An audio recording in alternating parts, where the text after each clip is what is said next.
Saya nak cerita perkongsian saya hampir terkena lagi serangan jantung kerana pada hari ini 12 September 2024, actually hari ini anniversary saya dengan isteri. Hari keempat saya di hospital kerana pada 3 hari yang lepas saya baru saja selesai menjalani satu lagi prosedur jantung, angiogram, dan berkesudahan doktor memasukkan satu lagi stent di dalam jantung saya, stent yang kedua kerana masalah jantung saya. Hai, Assalamualaikum semua. Welcome back to Al Rumi Channel. Ketika video ini dirakamkan, saya kira lebih kurang 4 atau 5 hari ke race day Kuala Lumpur Standard Chartered Marathon 2025. Dan saya nak tanya anda yang masuk tahun ni, anda dah bersedia ke belum? Okay? Sebelum itu saya nak menarik perhatian semua penonton-penonton setia YouTube channel Al Rumi. Dah nak masuk 78,000 pun Alhamdulillah. Setiap orang berlari atas sebab yang tertentu. Run for a different reason dan run for a different purpose. Ada orang nak berlari untuk timing, ada orang nak berlari untuk podium, ada orang nak berlari untuk sihat, ada orang nak berlari sebab nak test kasut, ada orang berlari sebab nak menarik perhatian brand-brand untuk dapatkan sponsor, nak dapatkan sukses, ada orang berlari dengan keluarga, lain orang, lain sebab tak pernah yang salah. Sebab apa? Kita yang penting kita nak berlari sebab kita nak sihat. Begitu juga dengan saya. Untuk saya, sebab saya berlari dah berbeza. Dulu masa mula berlari saya nak kurus. Kemudian bila dah pandai berlari sikit, saya nak kejar timing untuk saya punya personal best. Sekarang sebab saya dah 2 kali kena sakit jantung, 2 kali buat angiogram dan 3 kali angiogram, 2 kali masuk stent. Purpose saya berlari dah berbeza. Ringkasnya saya berlari nak sihat, nak kekal sihat. Sebab itulah satu-satunya saranan doktor saya. Dan selain itu saya nak merakamkan momen-momen saya sebab dulu-dulu bila saya start berlari 2017, tak ada sangat orang buat video sambil berlari, vlogging. Sekarang dah makin ramai, salah suaranya saya. So saya nak vlogging, saya nak rakam momen-momen saya berlari dan dalam masa yang sama nak supaya mudah-mudahan video itu dapat memberi inspirasi kepada ramai orang di luar sana yang menonton secara positif. Okay? Video ni saya nak buat short and swift, takkan ada layer-layer. Saya nak buat macam ala-ala podcast. Anda tak tonton wajah saya yang pemalu ini pun tak ada masalah. Boleh mendengar saja. Dan kita nak merujuk kepada KLCM 2025. Hari Raya kita, event yang running paling besar di Malaysia. Saya sendiri first time saya berlari di KL Marathon, ketika itu nama dia SCKLCM, Standard Chartered Kuala Lumpur Marathon 2017. 2017 saya masuk full marathon. 2018 saya masuk full marathon. 2018 ni saya punya personal best untuk marathon marathon di Malaysia. Marathon di Malaysia kat overseas tu lebih laju sikit, iaitu lebih kurang 5 jam 16. 2019 saya masuk marathon. 2020 semuanya dah berubah. Saya kena serangan jantung. Okey, yang pertama. Kemudian saya masuk juga kemudian 5 km. 2021 5 km.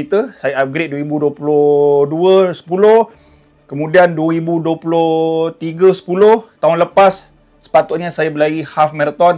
Hampir saya tak dapat masuk. Saya KLCM sebab sebulan lebih sebelum event saya menjalani angiogram sekali lagi. Jantung saya ada masalah. Kalau nak tahu detail tu saya tak akan ulas hari ni.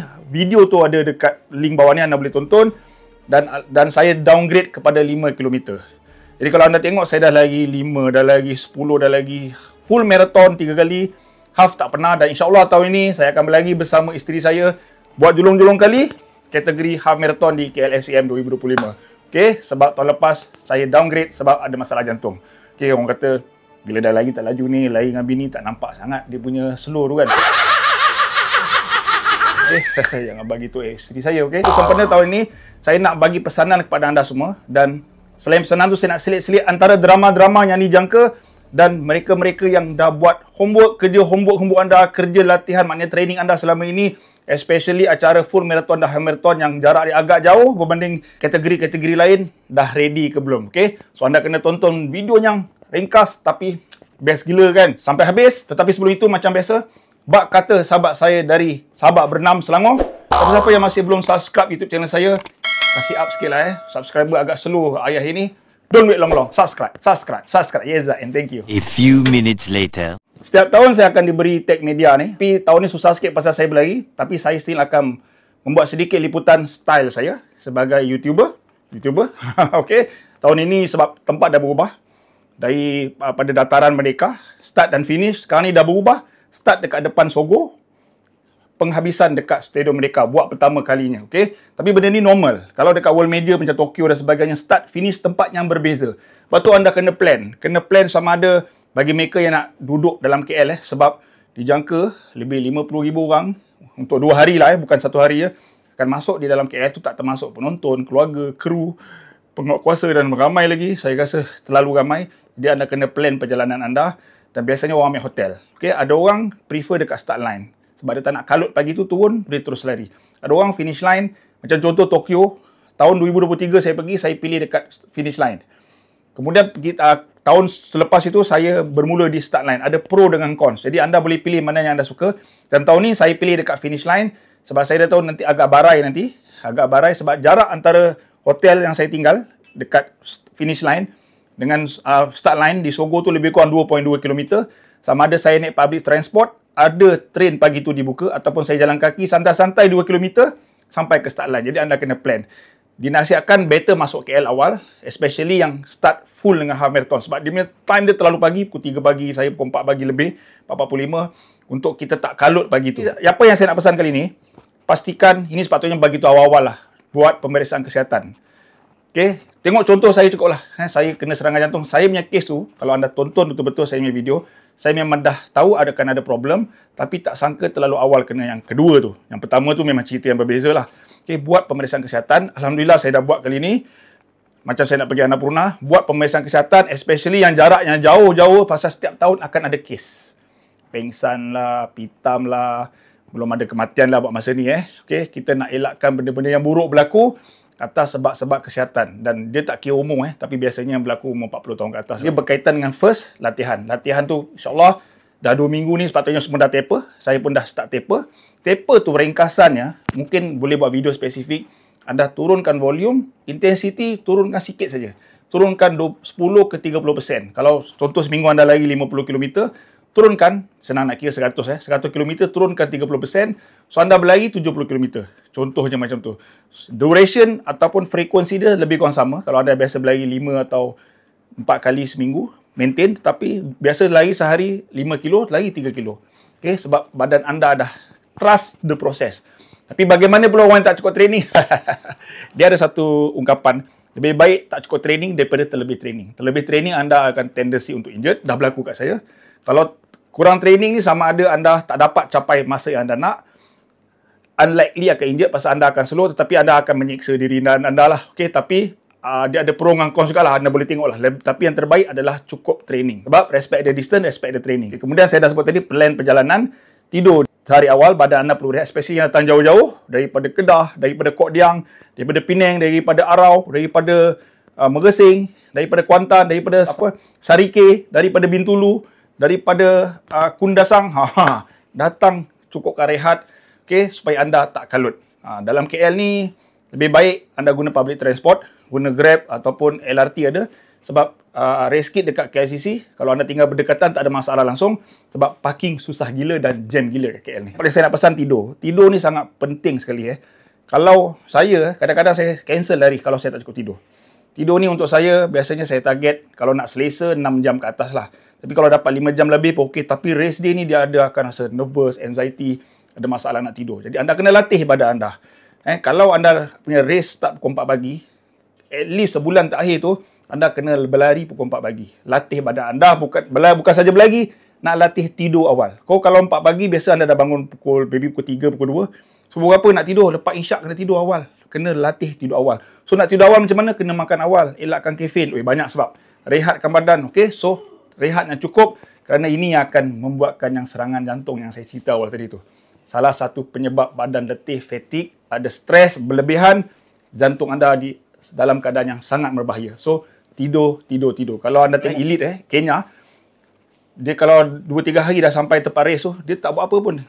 Lepak je tengok Netflix. Kita tahu je tengok Netflix kan. Lepak je tengok Samarinda. Relax saja, okey? Dan ada check up run lah sehari sebelum tu. Kemudian prepare awal, baju pasang, bib pasang, cek kasut anda. Sediakan awal, jangan pagi tu baru nak keluar lah, baru nak pasang pin lah dan sebagainya. Anda punya power gel baru nak beli dan sebagainya. Okey, baju dah testing dulu. Okey, semua tu kena prepare awal, persiapan awal sentiasa yang terbaik berbanding last minute. Tu antara kepada asas yang anda kena ikut, tetapi ini drama yang akan berlaku setiap tahun. drama yang berlaku setiap tahun ni. Pertamanya DNF. DNF ni banyak sebab lah. Kadang-kadang tak boleh dijangka. Sama ada di injured, cramp atau masalah kesihatan yang tak cukup tidur tu pun. Okay? Yang jadi masalah adalah DNQ. Setiap tahun ada. Tahun lepas ada. DNQ ni, saya dah pun buat video tu. Dia mengilat. Okay? Seluruh larian tu, tiba-tiba kat tengah-tengah tu dia hilang. Dia ada kat depan dengan belakang je. Do not qualify. Ini geng-geng menipu, geng-geng kliwon, geng-geng penipu. Saya belum lihat lagi KM Marathon sampai ke tahap macam World Major. Dia sampai je, scan dapat tahu tu orang yang sebenar dapat medal. Tapi tahun ni untuk finisher T, dia ada sistem baru, dia akan buat scan memastikan anda betul-betul habis finisher T untuk full marathon. So, siapa-siapa yang kliwon, confirm anda kantoi kali ni. Jadi, pada media-media semua standby. Siapa-siapa yang percubaan kliwon di NQ, tunggu dekat tempat nak ambil finisher T, kita akan dapat kantoikan mereka-mereka yang percubaan menipu. So, harap tahun ni tak ada lah. Lain yang saya nak ingatkan diri saya, antara kegairahan nak mengejar timing, nak mengejar glory dekat finishing line, fotografer, family, kawan-kawan yang menunggu, grup running menunggu, antara kegairahan tu dan suruhan Tuhan, iaitu solat. Saya nak ingatkan diri saya, sebab ada kawan saya bukan runner kata runner tak solat. Saya tak setuju dengan dia. Runner solat. InsyaAllah saya solat, isteri saya solat. Kalau dia boleh solat hari tu, saya solat. Di KM Marathon ni, ada stesen disediakan. Anda boleh plan kat mana, study, guide book, baca buku guide book, betul-betul. Especially tahun ni ada macam-macam perkara baru diperkenalkan, macam beg plastik dan sebagainya. Baca, jangan kata tak bagi tahu. Solat. Okay, anda tak tahu. Berlari ni dia minat dia, hobi je. Mungkin ada orang cik makan lah. Tetapi solat tu suruhan Tuhan. Okay, bayangkan anda berlari, tersongkor, meninggal dunia, tak solat subuh. Astaghfirullahaladzim.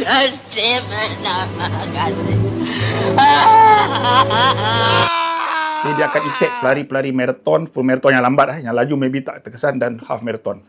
Anda bayangkan jatuh, meninggal, tak solat. Sebab nak kejar personal best. Kita tak nak itu berlaku tahun ni, okay? Dan saya bukan nak cakap kepada anda, saya nak cakap kepada diri saya sendiri. InsyaAllah saya akan solat. Strateginya, saya nak kekalkan wuduk tu. Saya akan terakhir pakai arm sleeve yang saya beli murah nanti, pakai buang. Supaya yang selalu bergesil ni, dengan perempuan, bukan isteri saya lah. Okay, perempuan nak gesil saya, bukan saya. Okay? Saya bergesil tersentuh. Batal air semayang lengan ni. Saya nak try nak maintain wuduk. Kalau tak ada, terpaksa buka lah. Semayang je lah. Ambil wuduk beratur. Tapi ini sangat selesa, disediakan tempat yang sesuai. Solat. Jadi, terima kasih anda sudi tonton sampai habis. Last kali, saya tengah sama sibuk nak kegairahan KM Marathon. Saya elak pula. Saya nak catat Singapore Marathon. Saya pernah masuk tahun 2018. Cantik pula vest Adidas dia kan. Cantik pula baju running, finisher dan vest dia. Stylo gila lah. Harap tahun depan Adidas sponsor lah KL Marathon kan. Oh, kita rasa pakai. Dulu dia pernah jadi penaja rasmi KL Marathon. Okay, terima kasih. Good luck runners. Trust the process. Rehat cukup dan jumpa anda di start dan finishing line. Dan yang paling penting apa dia? Subscribe. Sebarkan kebaikan. Stay healthy, keep fit and keep running.